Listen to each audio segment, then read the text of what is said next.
Chapter 5, Lance. The past 4 days have been amazing. Cave and ruin tours, great food and drinks, and the beach have been exactly what I needed. I head over to the secluded patch of sand I've claimed as my spot on the beach and unroll my blanket for the last time. My flight out is scheduled for the morning, so I want to soak up every moment of sun and sand and warmth as possible. Which is why I'm a little sad that my afternoon nap ran late. I've just barely made it before the sun sets. My bag thumps as it falls beside the towel, and I stretch out in a relaxed position. The peace I've known here has been truly sensational. I FaceTime my parents every day, keeping up with our normal schedule. But other than that, my phone has been off. I've bonded with random strangers, had moments of clarity with myself, and absolutely no worries of a pop-up from Mary. Pure fucking heaven. Waves crashing against the shore and the beautiful sunset sing their own personal lullaby to me.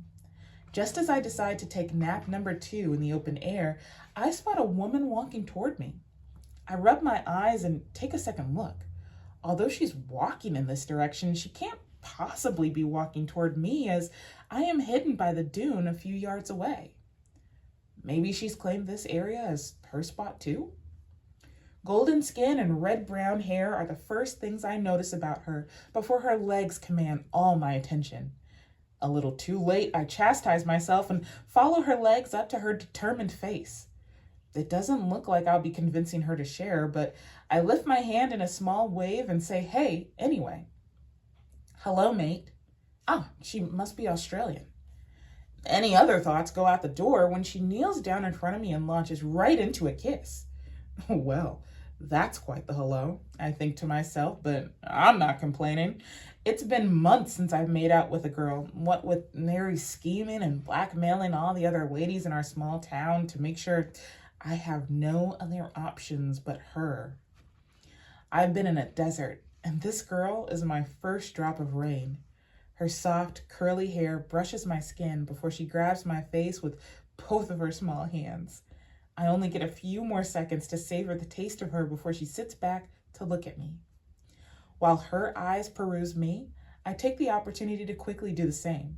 She's got a little scar on the left side of her nose. Her heart-shaped face holds beautiful lips that I don't think could ever leave my memory now.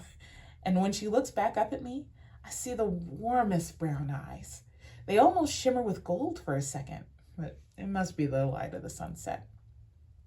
As much as I love that a random stranger just came up and kissed the hell out of me, I need to get my head together. She's already looking back down at my lips like she's regretting what just happened, and I can't have that. What's your name? I ask. Jorsha, she replies.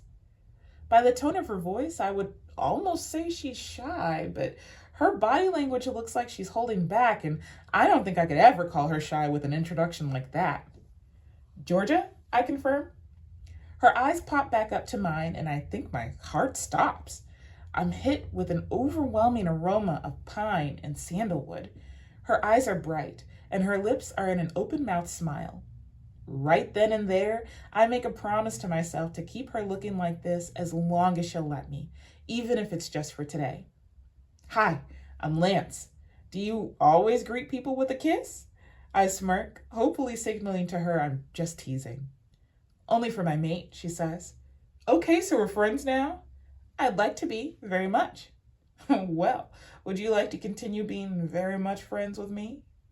Oh my God.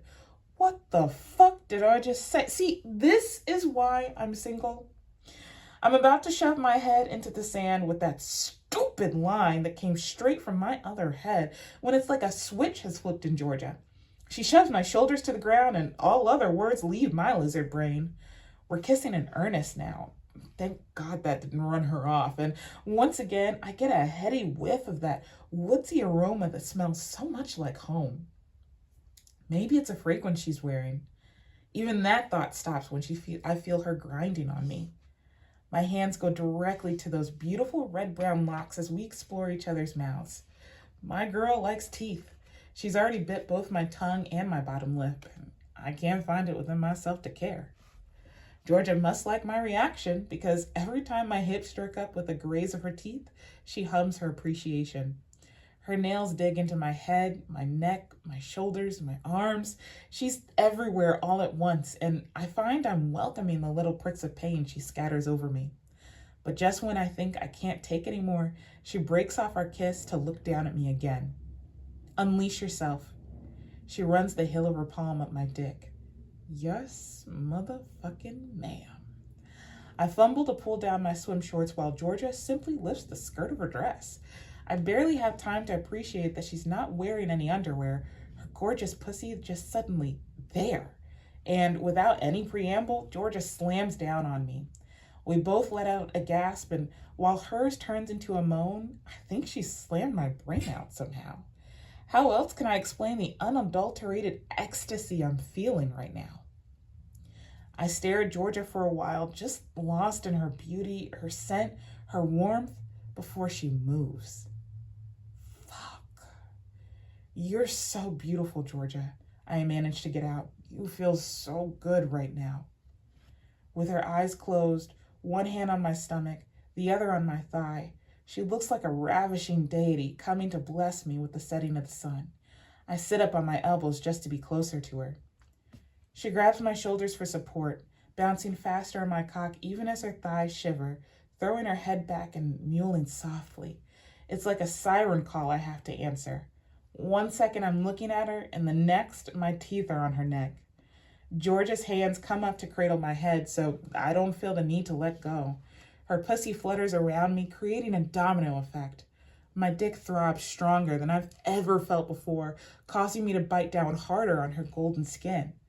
The moment I taste her blood on my tongue, the pressure that's been building in my lower spine suddenly rises. Georgia, I can pull out. No.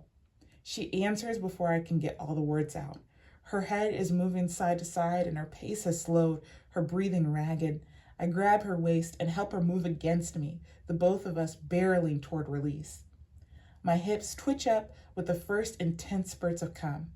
I close my eyes then, a feeling of bliss and contentment blanketing me as I lavish Georgia's neck in small licks and kisses. Her pussy continues to tract, and I can feel the shudders working through her body. I move my kisses up her jaw to her puffy lips. Georgia sighs into my mouth, and I look up to both check in with her and sear this moment into my memory. But when our eyes meet, I see tears in hers. A cold wrongness comes over my chest, a heavy pit quickly filling my stomach for a moment before she gives me an open-hearted smile, caressing my face with one hand and clutching my arm with the other. I realize they are good tears and that she must be okay, just a little overwhelmed after all that. I lean us back toward the sand to rest for a bit.